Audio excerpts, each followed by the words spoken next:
I grew up in a middle-income family. While my parents both worked decent jobs, they had 6 months to feed, i.e., my parents themselves, me, and my three siblings. So, needless to say, we did struggle a little bit. Hand-me-downs were the norm for us, and so were frozen and cheap meals. The only reason we even managed to own a house was because my grandmother had left the house in my dad's name.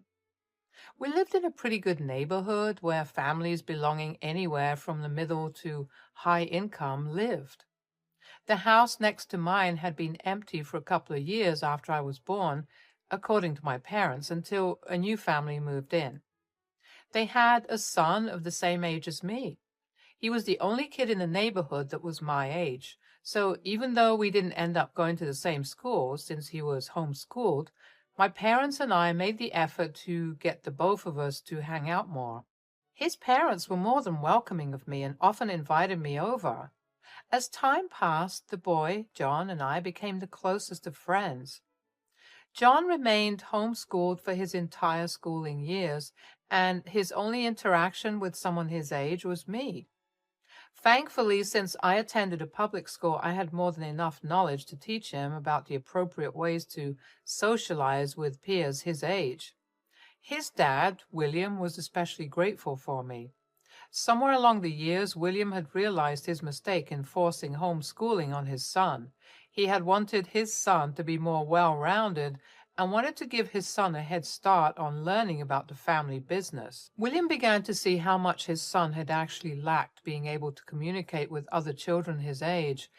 But when he saw John struggling less and less after spending time with me, he would show me his gratitude in many different ways. William was a man of very few words, so he never outwardly said, "Thank you," but he would send me home with more than enough food for my entire family and would buy me and my siblings little gifts for our birthdays or any other occasion. While William was grateful for me, John's mother, Margaret, was not so happy with me. She hated that William treated me so well because she felt that he was being harsh on their son, but nice to the neighbor's kid. She never made her distaste for me unapparent. She had always made snide remarks towards me and would constantly try to stop William from giving me things. However, William would never listen to her, and sometimes, out of spite towards her, he would give me more things. Aside from the fact that the way William treated me, Margaret had many other issues with her husband. As a result, the two of them would constantly fight and yell at each other. There was not a single day where the house was quiet. It began to affect John. He began to withdraw even more into himself.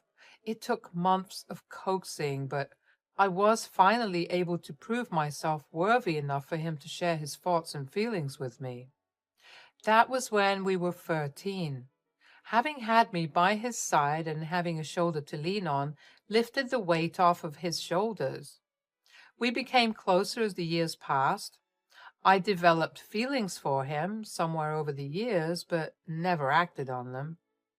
There was only one point when John didn't share something with me. We were 17 at the time this happened. For reference, John came over to my house looking distraught. His face was pale and his eyes were wide. He kept pacing back and forth in my room. "John, are you okay? You seem really distressed. You know you can talk to me, right?" "I know that, but this is something I don't think I can tell you." "You don't have to tell me everything, but if you're comfortable, just tell me a bit about it.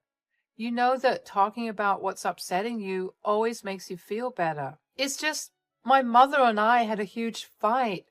I reached a breaking point with how she treated my dad. I snapped at her, and she said something really hurtful. That's why I'm so upset." "Oh, man, I'm so sorry that happened. Do you think you could tell me what she said?" "It's really painful. I don't want to talk about it." "Yeah, that's okay. Family can be complicated, but remember, no matter what, they're still your family. You shouldn't let your anger ruin your relationships with them. Take time to process your feelings." "Yeah, I guess so. Thanks for listening, Maria. You always know how to calm me down. At that time, I wanted John to stay with his family because I knew that despite their weirdness and arguments, at the end of the day, they only had his best interests at heart. Little did I know the real truth. If I had known the truth, I would never have suggested John forgiving and staying with his parents. Actually, his mother, to be more specific. In the years that passed, John and I graduated high school and enrolled ourselves in the same college. John did more of the distance learning thing while I attended college. Since I had been working since I turned 16, I was able to save up enough to rent an apartment. William helped me a little bit as well. So while I attended college, I was able to move out into my own space. As a result, John and I would hang out more often without the watchful eyes of our parents. Eventually, we both realized that we had big-time feelings for each other. After an awkward confession on both of our parts, we began dating. My parents were ecstatic for us, while John's parents had more neutral reactions. William congratulated us with a calm demeanor, whereas Margaret just grunted at us in disapproval. Anyways, we chose not to focus on his mother's reaction. After we graduated college, John proposed to me, and within that year, we got married. At that time, I thought I had won at life. I mean, my childhood best friend was the person I married. He was there with me from the start and vice versa. I really loved him with everything I had.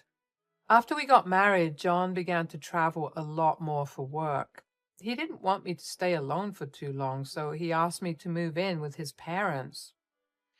I was hesitant, but John tried his best to convince me. I don't know about moving in with your parents. Your mom's never been a fan of me. I know, but listen. We'd have our own space, a whole floor to ourselves, even our kitchen. I want you safe, and being with my family will put my mind at ease. It's almost like living alone. I mean, they could visit, or I could visit them if they want. Please hear me out.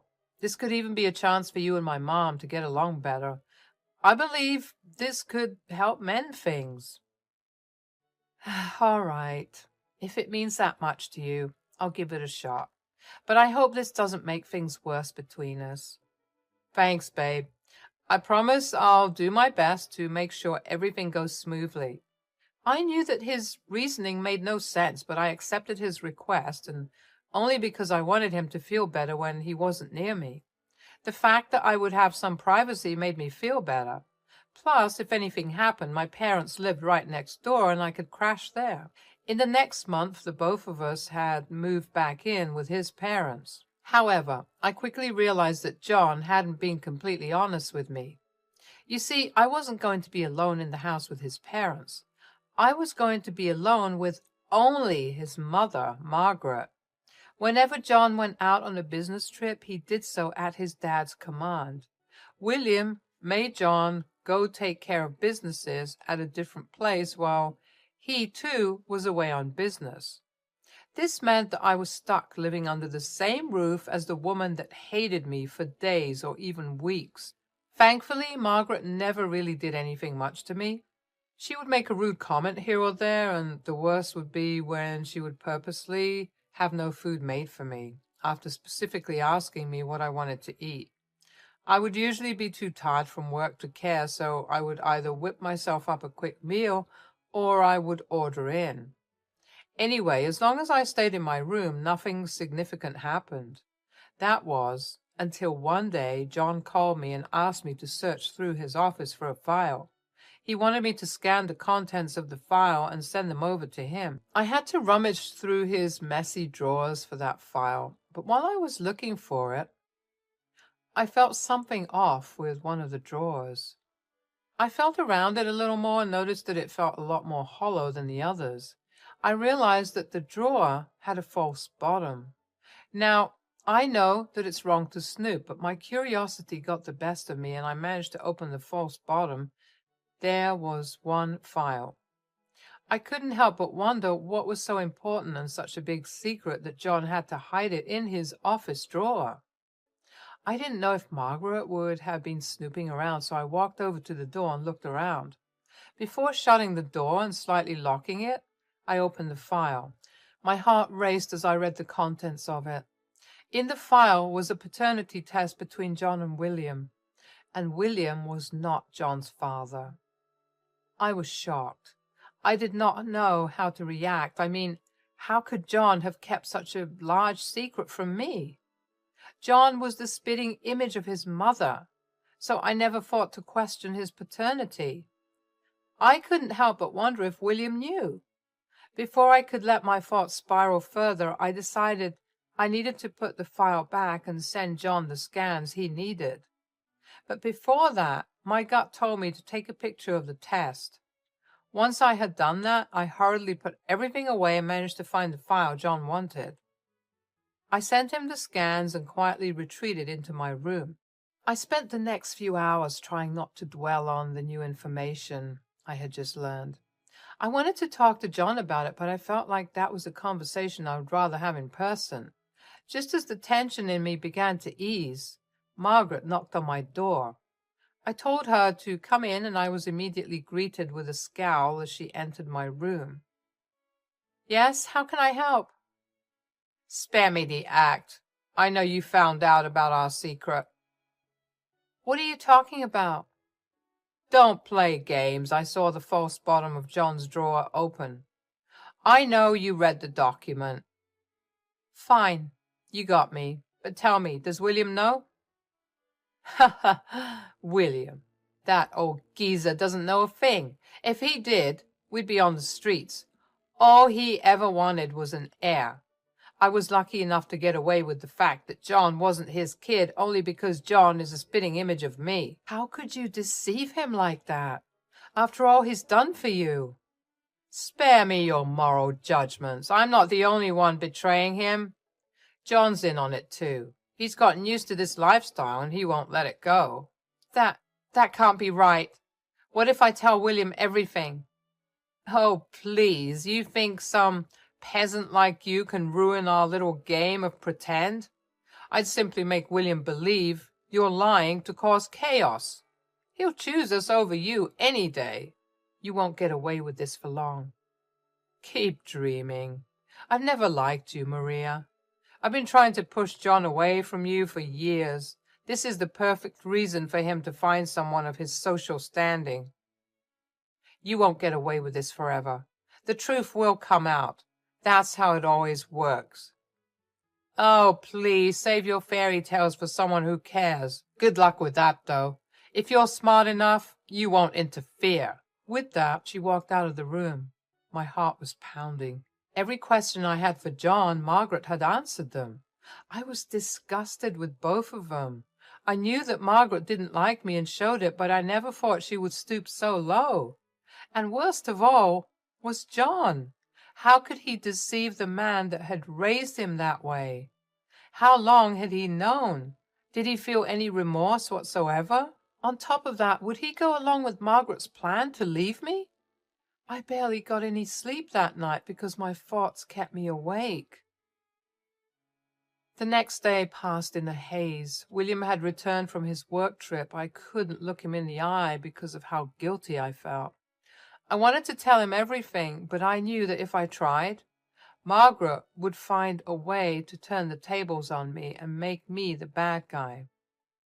That night, William asked for the three of us to have dinner together. I silently ate my food except for the times that William asked me questions about work. At some point during dinner, Margaret told William that she wanted to go on a vacation with John. "William, I've been missing John, and I think it'll be a great idea for us to go on a 2-week trip to Italy together." Well, John has been working hard. He does deserve a break." "Doesn't John have a lot of work commitments? I mean, I'm no expert, but won't his absence affect the business?" "Please. William managed the business for years before John joined. A short break won't hurt." "That's true, and John could use some time off. All right, you can go, and I'll handle things here." "Thank you, dear." "Maria, why don't you join them?" Oh, that won't work. It's supposed to be a mother-son bonding time. Besides, it will feel like a third wheel. Well, what do you think, Maria? Would you like to join them? Oh, she probably has her own plans. Don't worry about her. Let's allow Maria to make that decision, huh? I knew why Margaret wanted to go on this trip. I was about to say that I wasn't okay with the trip, but I felt a sharp kick in my shin. I winced in pain as I realized that Margaret had kicked me under the table. I looked at her and noticed her sharp glare. I wanted to tell on her so bad, but I knew it wouldn't lead me anywhere. I felt like I was stuck until I suddenly had a brilliant idea. I realized that I could use their time away to tell William everything. So I shut my mouth and nodded that I was okay with the trip. Margaret looked satisfied, and William told Margaret she was free to go on her trip. That night, I called John and asked him about this trip. Are you going on this trip with your mother? Yeah, I don't really have a choice. That's not true. You do have a choice. You can choose not to go along with her plans. Everything is just so messed up, and honestly, a lot of it is because of you. What do you mean? How is any of this my fault? If you had respected my privacy back then, none of this would have happened. There's a lesson I didn't tell you about everything. When did you even find out you're not William's son? Remember how a couple of years ago I came over to your place looking really distressed because of this huge fight I had with my mom? Yeah, she dropped that bomb on me during that fight. Did you consider telling William about it? I did. I even threatened her to spill the secret, but she laughed it off, said if I told William, he'd throw us out. So we're stuck keeping this secret. Now that you know, I can't keep you around anymore. Did our relationship mean anything to you at all? Of course it did. But when you found out about the secret, I knew I had to let you go. Your strong conscience could ruin everything I've been working for. With that, he hung up the call. I couldn't believe that this man was the man I had loved. Was this always a part of him? Or was this something he had become out of greed? I cried myself to sleep that night. I couldn't believe that all our years of friendship and love just crashed into something so disgusting. How could he let go of me so easily? I had treated him like he was the most precious thing to me, while I was just something that could be easily thrown away to him. I woke up the next morning, fully ready to take revenge. John had returned home that morning and silently packed his bags for his vacation. He and Margaret were set to leave in the afternoon. I didn't spare him a glance. My heart hurt, but I knew I was doing the right thing. William had gone on another short business trip for the next 2 days, so I had to wait for him to come back for my plan to start. After John and Margaret left, I busied myself by looking through their stuff. Not surprisingly, the false bottom in John's drawer was empty. I couldn't find the file anywhere. I guess Margaret must have gotten rid of it. It was okay, though. I had a picture of it. Then I waited to collect evidence of what John and Margaret were up to. Sure enough, John posted stories on his private Instagram account where only his closest friends and family followed him. He posted stories of him going on dates with multiple other women, and even posted a story of him thanking his mother for introducing him to so many wonderful women. Even though my heart was breaking and anger was boiling under my skin, I took screenshots of every story. I then called William and told him I had an emergency and needed him home immediately. William assured me that he would be home by nighttime. True to his word, he showed up by 9 p.m. He hurried over to me and asked me if everything was okay. I told him that I was not okay and told him the real reason why Margaret and John had gone on that trip: to find John a new wife. William looked shocked and asked me if I was being serious. I showed him the screenshots. William's shock turned to anger and disgust. William stuttered as he asked me why they would do this. I told him that I had something important to tell him. but I needed him to sit down for that. He sat down and fearfully asked me what I had to say. I took out the printout of the picture of the test and showed it to him. William sat there silently for a while as he processed what he was reading. I gave him some time before telling him everything I had found out in the past few days. William's hurt turned to anger. Without a word, he called up his banks and cancelled his credit cards. He knew that Margaret and John were depending on them for their travel because they always used those for trips. He also went ahead and cancelled John's office card, so they had no money that way either. Once he was done with that, William felt slightly calmer. I apologized for throwing everything at him at once. "I'm so sorry, William. None of this should have happened." "There's no need for you to apologize. I never imagined Margaret could go to such lengths. I'm glad this revelation happened while I'm still in control of the business." "What are your plans now? I'm worried John and Margaret might try to come back." "I've made up my mind. I'm going to divorce Margaret and remove both of them from this house." "I'm with you on the divorce. I'll also file one against John. I'll move out too, don't worry." "No, Maria, you're not going anywhere. If you're willing, I'd like to pass the business down to you. I've always seen you as a daughter, and I trust you to carry on the legacy." "William, I don't know what to say. I'd be honored to continue what you've built." "That's settled then.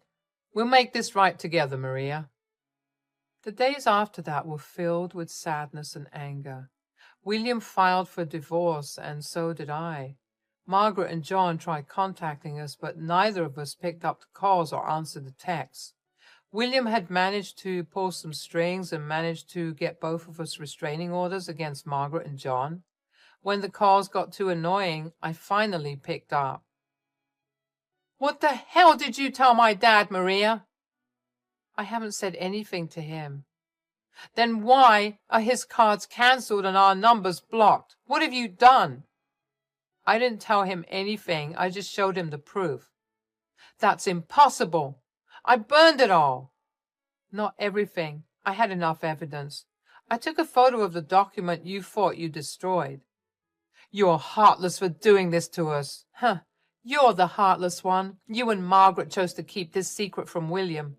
You have to face the consequences of your actions." "You're tearing our family apart."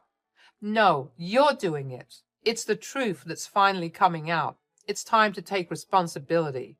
I hung up the call and blocked John and Margaret.